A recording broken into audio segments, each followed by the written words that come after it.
Hello students, मैं आप लोगों का वेलकम करता हूं फिर से और एक बार हम लोग का third part of magnetic effect of electric current में। तो यहाँ पे हम लोग देखने जा रहे हैं कि हम लोग का मैग्नेटिक फील्ड जो होता है एक सर्कुलर लूप में अगर करंट पास हो रहा हो, ये अगर एक सर्कुलर लूप है हम लोग का जिससे करंट पास हो रहा हो, तो यहाँ पे किस टाइप का मैग्नेटिक फील्ड प्रोड्यूस्ड होता है ये हम लोग देखेंगे। ठीक है, तो जो circular part of magnetic field है हम लोग का, स्पेशली आप देख रहे हो कि ये एक सर्कुलर लूप है जहाँ से करंट हम लोग का फ्लो हो रहा है।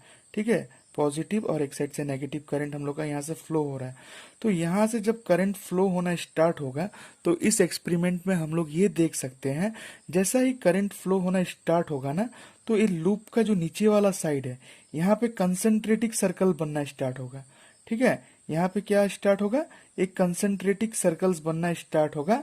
मैग्नेटिक फील्ड जो होता है ना, जो मैग्नेटिक फील्ड लाइंस होगा इलेक्ट्रिसिटी के वजह से यहाँ पे कंसंट्रेटिक सर्कल बनना स्टार्ट होगा। फिर जैसे ही करंट ऊपर जाएगा तो आस्ते जो स्टार्टिंग से है जो सर्कुलर लूप था थोड़ा ऊपर जाके बेंड होगा, फिर एक सेंटर में जाके एकदम बिल्कुल स्ट्रेट हो जाएगा, मैग्नेट बन जाएगा नॉर्थ टू साउथ पोल। ठीक है, तो यहाँ पे आप देख सकते हैं एक हम लोग का कंडक्टिंग जो वायर है, हम लोग यहाँ से मैग्नेटिक फील्ड क्रिएट करके और इसको सेंटर में लाके एक स्ट्रॉन्ग मैग्नेटिक फील्ड क्रिएट कर सकते हैं हम लोग यहाँ पे। और जैसे ही ऊपर जाएगा फिर से इसका जो लूप होगा, लूप का शेप चेंज होना स्टार्ट होगा और ऊपर जाते जाते फिर से क्या हो जाएगा, ये और एक बार सर्कुलर लूप बनाना स्टार्ट करेगा। ठीक है, तो ये है magnetic field due to a current through a circular loop. Circular loop में जो मैग्नेटिक फील्ड होता है वो किस टाइप का होता है। तो जैसे कि करंट फ्लो हो रहा है इस सर्कुलर लूप से आप देख सकते हो, तो मैग्नेटिक फील्ड जो एकदम नीचे में होगा, एकदम बॉटम या फिर एकदम टॉप में जो होगा मैग्नेटिक फील्ड, वो बिल्कुल कैसा होगा, कंसंट्रेटिक सर्कुलर का फॉर्म में होगा। और वो टॉप में भी जो होगा वो कंसंट्रेटिक सर्कल का फॉर्म में होगा। बट हम लोग बॉटम से जैसे ही ऊपर जाएंगे तो मैग्नेटिक फील्ड का जो लाइंस है ये थोड़ा थोड़ा सीधा होना स्टार्ट हो जाएगा और जाके सेंटर में ये नॉर्थ टू साइड पूरा स्ट्रेट हो जाएगा। तो अभी हम लोग देखते हैं इसमें से हम लोगों को क्या समझने वाला चीज है। तो the magnetic field lines of a circular wire current carrying current is shown in the figure. आप लोग देख सकते हैं the lines of the force near the wire are almost concentric circle as we move towards the centre. जो line के पास है एकदम बिल्कुल एक कंसंट्रेटिक सर्कल बन रहा है, ऊपर में भी जो लाइन के पास है वो भी बिल्कुल कंसंट्रेटिक सर्कल बन रहा है। बट जैसे ही हम लोग ऊपर जाना स्टार्ट करते हैं तो हम लोग का कंसंट्रेटिक सर्कल क्या होता है, बड़ा होना स्टार्ट करता है। The magnetic field is almost uniform at the centre of the loop. जो सेंटर ऑफ द लूप में हम लोग का मैग्नेटिक फील्ड क्या होता है, ऑलमोस्ट यूनिफॉर्म ही रहता है। ठीक है, तो यहाँ से अगर हम लोग फ्लेमिंग जो अप्लाइंग अगर हम लोग राइट हैंड रूल का इस्तेमाल करेंगे तो हम लोग यहाँ देख सकते हैं जो हम लोग का राइट हैंड रूल से करंट हम लोग का पॉजिटिव डायरेक्शन में, करंट ऊपर के डायरेक्शन में जा रहा है। ठीक है, ध्यान से देखिए, हम लोग का करंट राइट हैंड रूल ये बोलता है अगर हम लोग अपना राइट हैंड का थंब को डायरेक्शन ऑफ करंट माने तो हम लोग का जो कर्ल ऑफ फिंगर है ये हम लोग का डायरेक्शन ऑफ मैग्नेटिक फील्ड देता है। मतलब अगर हम लोग का थंब डायरेक्शन ऑफ करंट है, ये थंब अगर डायरेक्शन ऑफ करंट स्ट्रेट है, अगर करंट को हम लोग स्ट्रेट फ्लो करना अलाउ करें तो हम लोग का मैग्नेटिक फील्ड इस डायरेक्शन में आएगा। अगर करंट को हम लोग डाउनवर्ड डायरेक्शन में पास करें तो हम लोग का मैग्नेटिक फील्ड उस साइड से आएगा।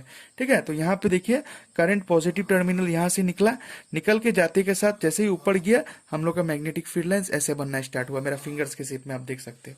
ठीक है ना, फिर क्या हुआ, ऐसे करके यहाँ आ गया, यहाँ जैसे करंट आया तो हम लोग का मैग्नेटिक फील्ड लाइंस क्या हुआ, इस फॉर्म में जो हम लोग का ऐसे ऐसे ऐसे ऐसे ऐसे करके स्टार्ट होना स्टार्ट हो गया।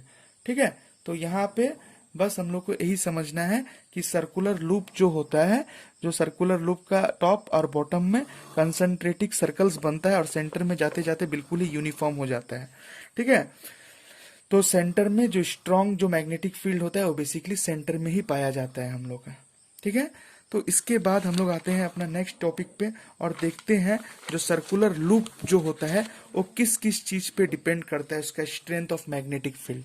तो यहाँ पे factors on which the strength of a magnetic field at the centre of a circular coil of wire depends. Number 1, radius of the coil. Coil का रेडियस का ऊपर डिपेंड करता है। जो हम लोग का कॉइल है, यहाँ पे जो हम लोग का कॉइल है आप देख सकते हैं इसका रेडियस इतना है नहीं खास। ठीक है, तो इस कॉइल का जितना रेडियस बड़ा होगा उतना हम लोग का मैग्नेटिक फील्ड कम होगा। ठीक है, क्योंकि रेडियस बड़ा होते के साथ ही क्या हो जाएगा, ये इंक्रीज होना स्टार्ट हो जाएगा, रेडियस बड़ा होगा तो इसका डिस्टेंस भी इंक्रीज होगा।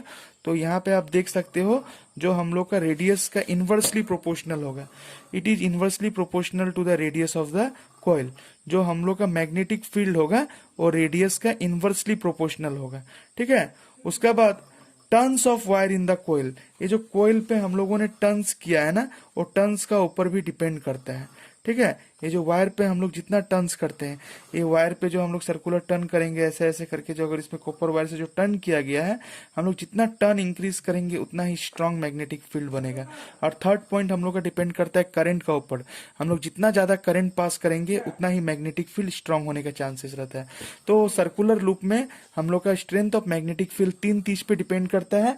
एक होता है रेडियस, जो कि मैग्नेटिक फील्ड हम लोग का रेडियस का इन्वर्सली प्रोपोर्शनल होता है, जितना रेडियस ज्यादा होगा मैग्नेटिक फील्ड उतना ही कम होगा। सेकेंड पॉइंट हम लोग का डिपेंड करता है स्ट्रेंथ ऑफ करंट का ऊपर, जितना करंट का स्ट्रेंथ ज्यादा होगा उतना हम लोग का मैग्नेटिक फील्ड ज्यादा होगा। और थर्ड पॉइंट हम लोग का जो टर्न्स का ऊपर डिपेंड करता है, लूप का जो टर्न्स है, ठीक है, लूप का जो टर्न्स है, जितना अगर हम लोग टर्न्स इस लूप में डालेंगे तो उतना ही हम लोग का मैग्नेटिक फील्ड स्ट्रांग होने का चांसेस रहता है, ठीक है। तो यहाँ पे तीनों पॉइंट आप लोगों को क्लियर हो चुका होगा। फिर नेक्स्ट आते हैं हम लोग सोलेनोइड पे, ठीक है। तो इस सोलेनोइड बेसिकली होता क्या है, सोलेनोइड बेसिकली कुछ नहीं होता है, ठीक है। एक कॉपर वायर को हम लोग लेते हैं, कॉपर वायर को लेने के बाद उसमें बहुत सारा टर्न्स कर देते हैं, ठीक है, टर्न्स कर देते हैं, मतलब उसमें कॉपर वायर को large number of circular turns जो होता है, हम लोग उसको, मतलब एक सिलेंडर कोयल हम लोगों ने पहले लिया, ये हम लोग का एक सिलेंडर कोयल है, और इसके बाद इसमें हम लोग कॉपर वायर से इसको क्या कर दिया, पूरा इंसुलेट कर दिया। उसके बाद जब हम लोग यहाँ पे इसमें करंट को पास करेंगे स्विच ऑन करके, तो जैसे ही करंट फ्लो होना स्टार्ट होगा, इसका एक मैग्नेटिक फील्ड क्रिएट होना स्टार्ट हो जाएगा, ठीक है, दोनों ऑपोजिट साइड में। तो जैसे ही करंट इसमें फ्लो होगा, इसका मैग्नेटिक फील्ड क्रिएट होगा और ये एक मैग्नेट में ट्रांसफॉर्म हो जाता है। तो a long cylindrical coil of insulated copper wire of large number of circular turns is called a solenoid. When a electric current is passed through a solenoid, अगर इलेक्ट्रिक करंट हम लोग solenoid से पास करते हैं तो हम लोग देखते हैं इसके अराउंड में मैग्नेटिक फील्ड प्रोड्यूस होता है। तो inside the solenoid magnetic field uniform रहता है and parallel to the axis of sun. The magnetic field produce by solenoid is very much similar to magnetic produce by bar magnet. तो almost a bar magnet का तरह magnetic field create होता है। मतलब यहाँ पे आप देख सकते हैं, एक अगर हम लोग सिलेंड्रिकल कॉइल ले और उसको अगर हम लोग कॉपर वायर से इंसुलेट करें और उसमें करंट को हम लोग पास करें, तो इस सिलेंड्रिकल जो कॉपर वायर है जिसमें हम लोग इंसुलेट किया हुआ है, ये बार मैग्नेट की तरह बिहेव करना स्टार्ट होगा, क्योंकि इसमें मैग्नेटिक फील्ड क्रिएट होगा और इसका दो पोल्स क्रिएट हो जाएगा, एक साइड नॉर्थ पोल और एक साइड साउथ पोल। और यहाँ पे इसका मैग्नेटिक फील्ड भी आप यहाँ पे आसानी से देख पाएंगे, ठीक है। तो इसमें अभी हम लोग देखते हैं, like bar magnet, one hand has north pole polarity while other end has s polarity. The polarity of any force of a coil can be determined by using clock rule. clock rule से हम लोग उसको find कर सकते हैं, ठीक है। तो सोलेनोइड बेसिकली क्या होता है, एक हम लोग का इंसुलेटेड जो होता है एक मटेरियल होता है, हम लोग मान सकते हैं कि हम लोग इसको समझ सकते हैं कि एक कॉपर वायर से हम लोग किसी एक मैटर को कोई सिलेंड्रिकल कोयल को, एक सिलेंड्रिकल कोयल अगर एक कोयल है, इसमें हम लोग कॉपर वायर से इसको इंसुलेट कर देते हैं और इलेक्ट्रिसिटी को पास करने अलाउड करते हैं, तब आप देखोगे due to presence of electric current इसके एक अपना फील्ड जनरेट होगा। तो ये फील्ड जैसे ही जनरेट होगा तो इसमें इसका दो पोल्स जनरेट हो जाएगा, एक तरफ नॉर्थ पोल और एक तरफ साउथ पोल। तो इसका जो मैग्नेटिक फील्ड जो जनरेट होगा, एक किस किस चीज पे डिपेंड रहता है, ये हम लोग देखते हैं। Factors on which the strength of magnetic field produce by current coil solenoid depends. तो आप जितना ही सोलेनोइड पे जितना ज्यादा टर्न्स करोगे, ये अगर हम लोग का ये हम लोग का जो सोलेनोइड अगर इसे मान ले, इसमें हम लोग जितना इसको टर्न्स करेंगे इसको, ठीक है, जितना इसमें कॉपर वायर से हम लोग टर्न्स करेंगे उतना ज्यादा स्ट्रॉन्गर मैग्नेटिक फील्ड होगा। Second point, strength of the current, जितना current, the larger the current pass through the solenoid, stronger is the magnetic produced. Nature of the coil material, by winding the coil over a soft cylinder coil, the magnetic field can be increased several thousand times. तो अगर हम लोग soft cylinder use करते हैं, soft cylinder के ऊपर अगर हम लोग कोयल को फोल्ड करते हैं, इसमें इंसुलेट कॉपर वायर को इंसुलेट करते हैं, तो हम लोग को ज्यादा ही जो होता है स्ट्रॉन्ग मैग्नेटिक फील्ड देखने को मिल सकता है, ठीक है। तो इसका पोलैरिटी जो होता है करंट का, पॉजिटिव है या नेगेटिव है, एक क्लॉक रूल से फाइंड किया जाता है। तो क्लॉक रूल को बेसिकली क्या करते हैं, the polarity of any face of a circular current loop can be determined by using clock rule. If the current round any face of the loop flows in anti clockwise direction it behaves like a north pole. If the current flows in clockwise direction it behaves like a south pole. ठीक है, तो basically इस experiment में जैसे कि आप लोगों ने देखा होगा, करंट अगर हम लोग का नॉर्थ की तरफ फ्लो होना स्टार्ट कर रहा है ना, करंट जो मैग्नेटिक फील्ड है ये नॉर्थ पोल की तरफ स्टार्ट होना स्टार्ट कर रहा है, तो इस साइड अगर जाता है तो वो क्या होता है, नॉर्थ पोल बनता है. अगर वो उस साइड निकल के जाता है, जैसे कि इस केस में इस साइड जा रहा है, तो ये साउथ पोल बनना स्टार्ट हो जाता है. ठीक है, तो क्लॉक रूल हम लोग को बेसिकली क्या बताता है, जो हम लोग जो करंट है कोई भी फेस का लूप का एंटी क्लोज डायरेक्शन में नॉर्थ पोल और साउथ पोल का ऊपर हम लोग को बात करता है. ठीक है, यहां से हम लोग देखते हैं इलेक्ट्रोमैग्नेट क्या होता है. तो जो सॉफ्ट आयरन कोर को है, जो सोलेनॉइड बन गया, ठीक है, पावरफुल मैग्नेट, तो ये soft iron core placed in A solenoid behaves like a powerful magnet when a current is passed through the solenoid. This device is called solenoid. अगर एक सॉफ्ट आयरन कोर को insulate करके अगर हम लोग घुसा दे करंट के साथ में और इसमें करंट फ्लो करना स्टार्ट करें, तो आप देखोगे कि ये जो कॉपर, ये जो आपका सिलेंडर है, ठीक है, ये जो सिलेंड्रिकल है सॉफ्ट आयरन कोर है, इसको अगर आप निकालोगे तो एक इलेक्ट्रोमैग्नेट बन जाता है. ठीक है, तो करंट को जब आप स्विच ऑफ कर दोगे तो इसका मैग्नेटिज्म प्रॉपर्टी हट जाता है. ये बेसिकली इलेक्ट्रोमैग्नेट जो है इसे बहुत ही स्ट्रांग मैग्नेट माना जाता है नॉर्मल मैग्नेट से, टेम्पोररी मैग्नेट से, क्योंकि इसका जो मैग्नेटिक फील्ड को हम लोग अपना अकॉर्डिंग इंक्रीज या डिक्रीज कर सकते हैं. जितना इसमें हम लोग करंट का सप्लाई ज्यादा करेंगे उतना ही स्ट्रांग मैग्नेटिक फील्ड क्रिएट हो जाता है. अभी जैसे सोलेनॉइड में आप लोगों ने पढ़ा था, एक सॉफ्ट आयरन कोर को हम लोग इंसुलेट करके उसको इलेक्ट्रिसिटी से पास करते, तो वहां पे हम लोग देखते हैं मैग्नेटिक फील्ड जनरेट हो जाता है. तो ठीक उसी तरह इलेक्ट्रोमैग्नेट में भी सेम वही होता है. अगर आयरन कोर को हम लोग सोलेनॉइड का तरह काम करते हैं, उसको रख देते हैं और करंट को अलाउ करते हैं, तो उसमें आप देखोगे कि उसमें बहुत ही स्ट्रांग मैग्नेटिक फील्ड क्रिएट होगा. और कैसे ही करंट को हम लोग स्विच ऑफ कर देते हैं, वो अपना मैग्नेटिज्म का जो प्रॉपर्टी है वो लूज कर जाएगा वहां पे. ठीक है, तो इलेक्ट्रोमैग्नेट बेसिकली टेम्पोररी मैग्नेट होता है, बट वो बहुत ज्यादा स्ट्रांग मैग्नेट होता है. ठीक है, अब स्ट्रेंथ ऑफ इलेक्ट्रोमैग्नेट्स किन किन चीजों का ऊपर डिपेंड करते हैं वो लोग हम लोग देखते हैं. Number 1, number of turns in the coil. हम लोग जितना उसका कॉपर जो हम लोग का इंसुलेटेड जो है यहाँ पे, इंसुलेटेड जो हम लोग का यहाँ पे जो सॉफ्ट आयरन कोर है, उसमें जितना हम लोग टर्न्स करेंगे उतना ज्यादा हम लोग उसको स्ट्रांग मैग्नेट्स बना सकते हैं, जितना ज्यादा इसको टर्न्स करेंगे कॉपर वायर से. ठीक है, सेकेंड, जितना ज्यादा करंट हम लोग फ्लो करेगा. थर्ड है the length of air gaps between its poles. अगर जो एयर गैप्स है, जैसे कि यहाँ पे आप देख रहे हो, यहाँ की मैंने ये जो सॉफ्ट आयरन कोर का ऊपर मैंने इंसुलेट कॉपर वायर किया है, तो इसमें जो गैप है, इस गैप को अगर हम लोग रिड्यूस कर दे तो हम लोग इस इलेक्ट्रोमैग्नेट को एक स्ट्रांग इलेक्ट्रोमैग्नेट बना सकते हैं.